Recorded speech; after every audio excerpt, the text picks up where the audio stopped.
structuration est, n'est-ce pas, ainsi, vous l'aurez compris, c'est la structuration donc classique de toutes les rédactions en français. Et à propos, puisque nous y sommes, on va mettre en 2 points un premier élément, l'introduction, n'est-ce pas? Introduction ça va de soi, commentaire composé. Voilà. Bien. Introduction du commentaire composé. L'introduction du commentaire composé va obéir aussi à des règles, à des lois. Mais avant, c'est la partie ouvroir. Donc, on va dire ouverture, c'est l'ouverture,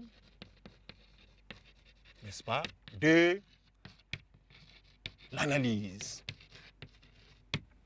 Voilà. Et dans ces particularités, vous vous rendrez compte que, n'est-ce pas, elle est en un bloc de paragraphes. Elle est en un bloc de paragraphes, n'est-ce pas? Voilà. Paragraphe. Elle doit être brève, parce que si vous racontez tout à l'introduction, qu'allez-vous dire ou qu'allez-vous dire encore au niveau du développement qui est consacré à cela. Donc, en un bloc de paragraphes, certes, et on va dire brève, mais complète. Voilà. Complète. Elle est brève, mais elle contient l'essentiel, elle contient le tout de ce qu'il faut. Donc, vous aurez compris que l'introduction, c'est la tête, la locomotive du travail, d'où la nécessité de bien la préparer, sinon vous bâclez l'introduction. C'est la porte d'entrée à votre travail. Lorsque la porte est sabotée ou difficile d'accès, le correcteur n'y entre pas. Et voilà, c'est au péril, n'est-ce pas, de ce que vous aurez obtenu. Voilà, et vos efforts seront, n'est-ce pas, simplement tombés à l'eau. Et pour ce faire, comment l'introduction elle-même, elle est structurée.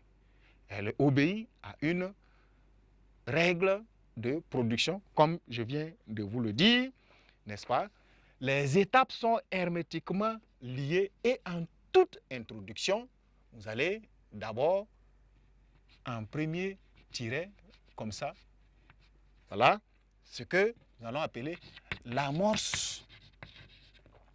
L'amorce, voilà, de l'introduction.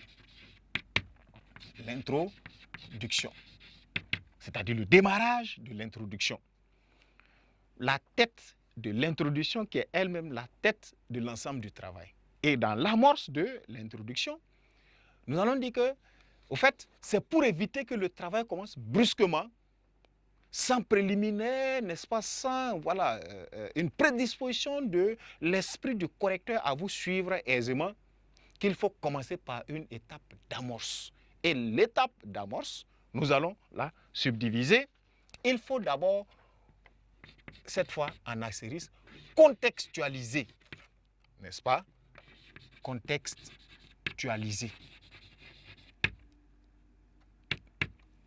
Dans la partie de contextualisation de l'étude, ce n'est rien d'autre que ce que vous avez l'habitude d'entendre par idée générale ou généralité. D'accord? Donc, égal à une idée générale. Alors, j'allais dire ce qu'on appelle d'habitude généralité. Voilà, généralité. En vue de situer, d'accord, plus dans la généralité, n'est-ce pas, le thème, n'est-ce pas, le texte, si vous voulez, lui-même.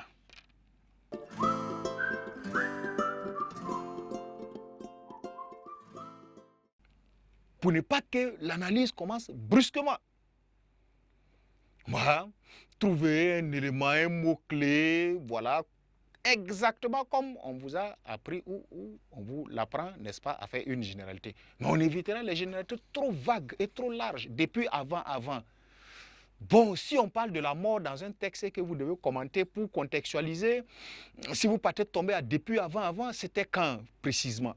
Depuis la nuit des temps, depuis belle lurette, sont de belles expressions à la réalité non pertinentes. Ça ne veut rien dire quand vous serez dans un texte à commenter. C'est quand? Depuis belle lurette. Depuis la nuit des temps, depuis toujours, depuis finalement, depuis avant, etc.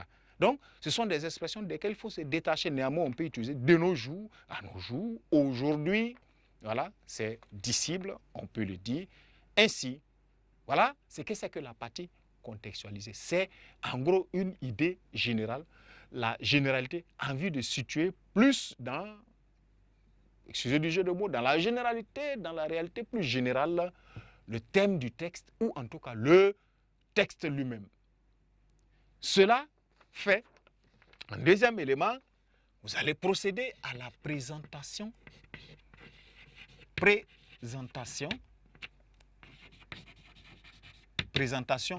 du texte. Voilà. En lecture méthodique, on aurait dit situation du texte. Ou si on était en lecture d'œuvre intégrale, on aurait dit situation du texte. On le situe par rapport au chapitre ou aux pages ou au texte précédemment étudié. Mais en tout cas, on procède à la présentation du texte. Alors, cette étape consiste à faire quoi? Voilà. À cette étape, il n'y a pas un ordre prédéfini en tant que tel. Mais on n'ira pas présenter, n'est-ce pas, le texte et son auteur. On présentera le texte et son auteur.